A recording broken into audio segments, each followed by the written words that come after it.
When I started looking through the 9/11 Commission report, I was outraged. I mean, millions of Americans were looking to this report, this book, to tell them what actually happened on September 11th, 2001.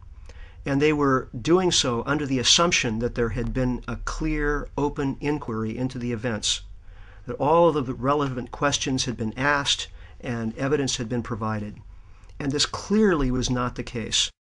Well, the Keane report on 9/11, which was finally set up, I think is not a serious examination of what happened and what the causes were. I say that, first of all, because clearly the Bush administration didn't want to do it. They resisted all the calls for an official inquiry for several months. And what actually finally persuaded them to do this was not the politicians in Congress. It was the families, the wives of those who were killed at 9/11. The first thing it does is name the 19 hijackers, the mostly Saudi nationals. But of course we heard within days of the events that something like 5 or 6 of these people were still alive and well and living in the Middle East. Why wasn't this addressed in the 9/11 Commission report? Why wasn't there some inquiry as to who were the real hijackers if in fact the people who had been identified were clearly not the right people? And on the day itself, which I think is the most significant evidence, the first plane hit at 8:46 a.m., the Southern Tower at about 9:05 a.m., the third plane hit the Pentagon at 9:38 a.m. They knew there was a hijack between 8:10 and 8:20 in the morning, let's say 8:15, so they knew half an hour before the first plane, 3/4 of an hour before the second plane, and an hour and a half before the third plane hit their targets. And not once in that time did they scramble a warplane to intercept. Now that is just staggering.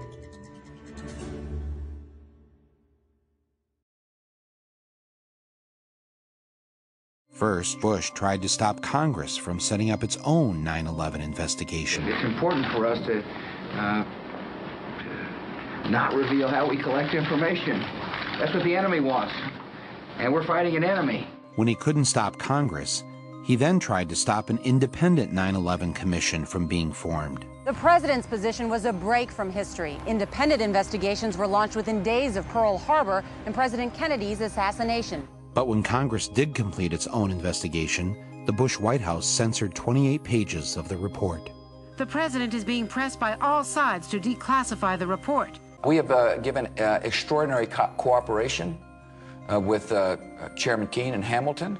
We haven't gotten the materials we needed, and we certainly haven't gotten them in a timely fashion. The deadlines we set have passed. Will you testify before the commission? This commission? You know, I don't testify. I mean, I'd be glad to visit with them.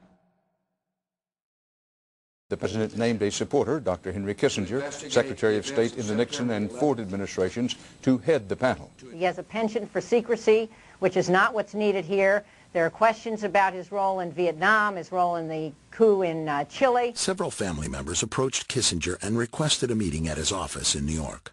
Prior to the meeting, Kristen Breitweiser conducted a thorough investigation of Kissinger's potential conflicts of interest. Probably much to the chagrin of some of the people in the room, Lori asked some very pointed questions. Would you have any Saudi American clients that you would like to tell us about? And he was very uncomfortable, kind of twisting and turning on the couch. And then she asked whether he had any clients by the name of bin Laden. And he just about fell off his couch. Former Secretary of State Henry Kissinger stepped down from the position Friday. We thought the meeting went well. I wouldn't want to be in the way of some of these families. I mean, they're... Kissinger was soon replaced by Tom Keene, a former New Jersey governor, and former Congressman Lee Hamilton, who had chaired the House Intelligence Committee. The president and vice president agreed to meet with the commission, but with a catch. They insisted on meeting together behind closed doors and not under oath. Mr. President, why are you and the Vice President insisting on appearing together before the 9/11 Commission? Because the 9/11 Commission wants to ask us questions. That's why we're meeting, and I look forward to meeting with them and answering their questions. Why you're appearing together rather than separately, which was their request?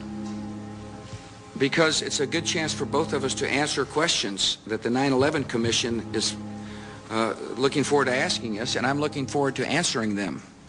Let's see. We have to have one story, so I'll say part, and if I get it wrong, hedge a little bit and give me the next. I want to thank the chairman and vice chairman for giving us a chance to share views on on different subjects, and they had a lot of good questions, and I'm glad I did it. I'm glad I took the time. What topic did the commissioners want to spend most of the time on? It's probably best that I not go into the details of the conversation. The President and Vice President of the United States, don't you think they should be able to stand up and speak their own words? They should go under oath. They should be, yeah. In public. Don't you think that the families deserve to have a transcript or to be able to see what you said? Adam, you asked me that question yesterday. I got the same answer, yeah. The chairman of the commission is Republican, and even more importantly, the executive director is a Republican. And this executive director, Philip Zelikow, is not just any old Republican. He was a member of the National Security Council of the Bush I administration, where he worked with Condoleezza Rice. Then, during the Clinton years, when the Republicans were out of office, he and Condoleezza Rice co-authored a book. And I have co-authored a book with somebody, and I know you have to be very good friends and you have to share almost all beliefs in common. He then worked for the transition team for the National Security Council for the transition between the Clinton and Bush administrations. And finally then, he was appointed to Bush's Foreign Intelligence Advisory Board. So, the commission is definitely not independent, if you mean independent from the White House, because the executive director represents the perspective of the White House. Now, why is this important? The executive director directed the work of the staff, and the staff of the commission, not the commissioners, did almost all the work. And as director of the staff, he decided which lines of inquiry were worthy to be looked into and which ones should not.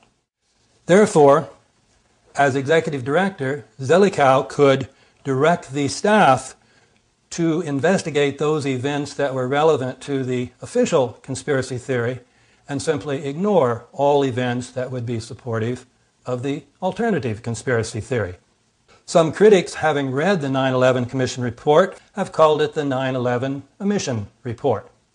Well, this is a good name because it systematically excludes virtually every fact supporting the alternative theory. Some people have also called it a whitewash. And it is. But this term assumes that the commission should have investigated the White House, that is, various kinds of evidence suggesting that there was complicity by the White House. But given Zelikow's position, any investigation of the White House would have been carried out by, essentially, the White House itself. A more accurate way to put it was that as the White House's inside man on the commission, Zelikow was in position to make sure that the White House, along with the CIA, the FBI, the Pentagon, and the Justice Department, was not investigated. Once we understand this, we will not be surprised by the Commission's omissions.